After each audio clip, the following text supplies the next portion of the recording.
안녕하세요. 경제라는 게 참 완벽하게 돌아가는 기계처럼 보일 때가 많잖아요. 근데 가끔씩 이 기계에 뭔가 이상한 글리치가 생기곤 합니다. 오늘은 바로 그 현상, 시장 실패에 대해 이야기해 보려고 해요. 우리 경제에 보이지 않는 오류들을 아주 쉽고 명쾌하게 한번 파헤쳐 보겠습니다. 혹시 애덤 스미스의 보이지 않는 손 다들 들어보셨죠? 자유시장이라는 건 바로 이 보이지 않는 손에 의해서 움직이는 정말 놀라운 기계 같은 겁니다. 대부분의 경우엔 우리가 뭘 원하는지 정확히 알아서 그걸 필요한 사람에게 딱딱 배분해 주거든요. 원리는 아주 간단해요. 수요와 공급이 만나서 가격이 정해지고 사람들은 그 가격이라는 신호를 보고 움직이죠. 덕분에 자원은 가장 필요한 곳으로 흘러가게 되고요. 모든 게 완벽하게 맞아떨어지는 이게 바로 우리가 생각하는 이상적인 시장의 모습인 거죠. 그런데 말이죠. 이 완벽해 보이는 기계에 딱 금이 가게 만드는 질문이 하나 있어요. 한번 생각해 보세요. 밤바다를 환하게 비추는 등대, 우리가 매일 마시는 이 깨끗한 공기, 전부 우리에게 꼭 필요하잖아요. 근데 이걸 위해서 시작에서 선뜻 자기 지갑을 여는 사람이 과연 있을까요? 바로 이런 상황, 시장이라는 기계가 스스로 문제를 해결하지 못하고 버벅거리는 상황을 시장 실패라고 부릅니다. 자원 배분에 비효율이 발생하는 일종의 글리치가 생긴 셈이죠. 자, 그럼 첫 번째 이야기부터 시작해 볼까요? 도대체 왜 완벽한 시장은 없는 걸까요? 지금부터 그 글리치가 어디서 시작되는지 한번 따라가 보겠습니다. 이 시장 실패를 일으키는 주범들이 있습니다. 크게 세 가지인데요. 바로 외부 효과, 그리고 공공재 때문에 생기는 무임승차 문제, 마지막으로 정보가 공평하지 않아서 생기는 레몬 문제입니다. 하나씩 차근차근 뜯어보죠. 첫 번째 글리치는 외부 효과입니다. 이걸 다른 말로 파급 효과라고도 하는데요. 예를 들어 볼까요? 옆집에서 밤새 시끄럽게 파티를 해서 제가 잠을 설쳤다면 그건 저한테 부정적 외부 효과를 준 거예요. 반대로 옆집 양봉업자 덕분에 우리 집 과수원 꽃들이 수정을 잘해서 과일이 더 많이 열렸다면 그건 긍정적 외부 효과죠. 여기서 핵심은 뭐냐면요. 이런 좋은 영향이든 나쁜 영향이든 거기에 대해서 아무런 대가가 오고 가지 않는다는 겁니다. 자, 이 그래프를 보면 정말 흥미로운 점을 발견할 수 있어요. 공장에서 나오는 오염을 한번 생각해 보죠. 공장은 제품을 만드는 데 드는 사적 비용, 그러니까 자기들 돈만 신경 씁니다. 하지만 그 오염 때문에 주변 환경이 나빠지고 사람들이 병드는 피해, 즉 사회적 비용은 전혀 고려하지 않죠. 시장은 이 사회적 비용을 계산에 넣지 않기 때문에 결국 우리 사회가 감당할 수 있는 수준보다 훨씬 더 많은 오염물질을 뿜어내면서 물건을 만들게 됩니다. 과잉 생산의 비극이 바로 여기서 시작되는 거예요. 두 번째 글리치는 공공재에서 나옵니다. 이게 뭐냐면 첫째, 돈 안 낸 사람 보고 너 쓰지 마 이렇게 막을 수가 없고요. 이걸 비배제성이라고 해요. 둘째, 내가 쓴다고 해서 다른 사람이 못 쓰는 것도 아니에요. 이건 비경합성이고요. 국방 서비스나 아까 말한 등대 같은 것들이죠. 여기서 바로 무임승차 문제가 생깁니다. 내가 굳이 돈을 안 내도 누군가 만들어주기만 하면 공짜로 쓸 수 있으니까 다들 돈을 안 내려고 하겠죠. 이 개념을 확실하게 이해하기 위해서 이 표를 한번 같이 보실까요? 재화를 네 가지로 딱 나눠볼 수 있거든요. 첫 번째, 우리가 흔히 돈 주고 사는 커피나 신발. 이건 돈 낸 사람만 쓸 수 있고 내가 쓰면 다른 사람은 못 쓰죠. 이런 게 바로 1번, 사적재입니다.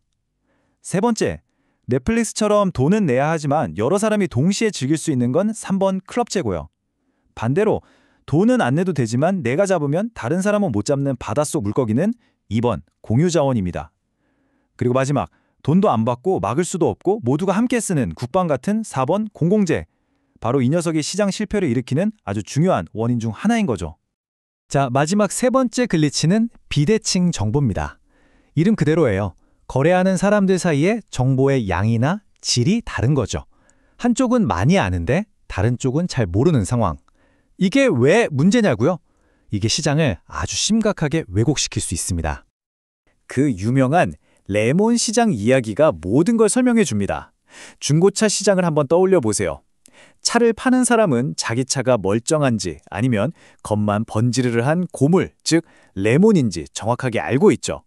하지만 사는 사람은 그걸 알 방법이 없잖아요.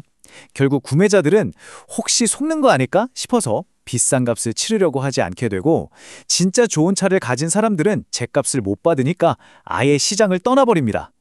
결과적으로 어떻게 될까요? 맞습니다. 시장엔 레몬만 득실거리게 되는 거죠. 그렇다면 경제학자들은 이런 시장의 글리치들을 그냥 보고만 있었을까요? 천만에요. 이걸 고치려고 아주 기발한 도구들을 만들어냈습니다. 자, 그들의 도구 상자를 한번 열어보죠. 특히 환경오염 같은 외부 효과 문제를 해결하기 위한 대표적인 방법이 두 가지가 있어요. 하나는 오염물질을 배출하는 만큼 세금을 매기는 피구세입니다. 오염에 가격을 매겨서 배출량을 줄이도록 유도하는 거죠.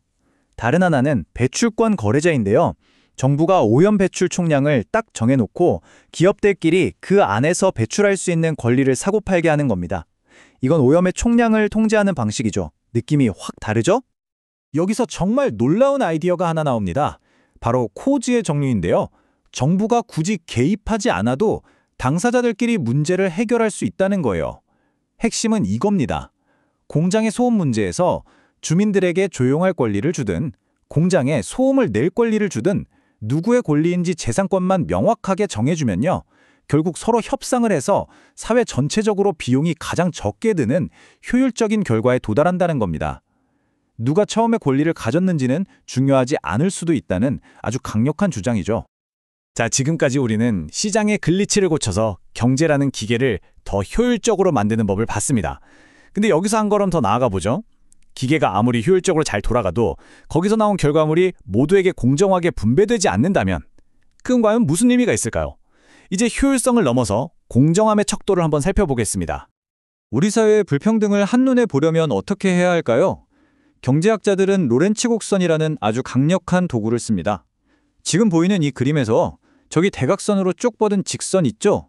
저게 바로 모든 사람이 소득을 똑같이 나눠 갖는 완전 평등 상태를 의미합니다. 그러니까 핵심은 아주 간단해요. 실제 소득 분배를 나타내는 저 아래로 처진 곡선이 저 완전 평등선에서 멀어지면 멀어질수록 그 사회는 더 불평등하다는 뜻입니다.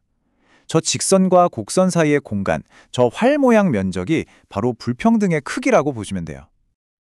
그리고 경제학자들은 이 로렌츠 곡선이 보여주는 불평등의 정도를 딱 하나의 숫자로 깔끔하게 표현하고 싶어 했어요. 그래서 나온 게 바로 지니 계수입니다. 0이면 완전 평등, 1이면 완전 불평등. 그래서 0에 가까울수록 평등한 사회, 1에 가까울수록 불평등한 사회라는 뜻이죠. 이 숫자 하나로 전 세계 국가들의 불평등 수준을 비교해 볼 수 있는 겁니다. 자, 오늘 우리는 시장이라는 기계가 어떻게 고장나고 어떻게 수리하는지, 그리고 그 결과가 얼마나 공정한지까지 쭉 살펴봤습니다. 근데 여기서 정말 중요한 건요, 우리의 목표가 완전한 평등, 즉 불평등 제로는 아니라는 점입니다. 왜냐면 어느 정도의 불평등은 오히려 성장의 동력이 되기도 하거든요. 진짜 어려운 질문은 바로 이겁니다. 우리 사회가 감당할 수 있고 또 동의할 수 있는 적절한 불평등의 수준은 과연 어디일까요? 이 질문에 대한 정답은 없습니다. 그 답은 바로 여러분 각자의 생각에 달려 있겠죠?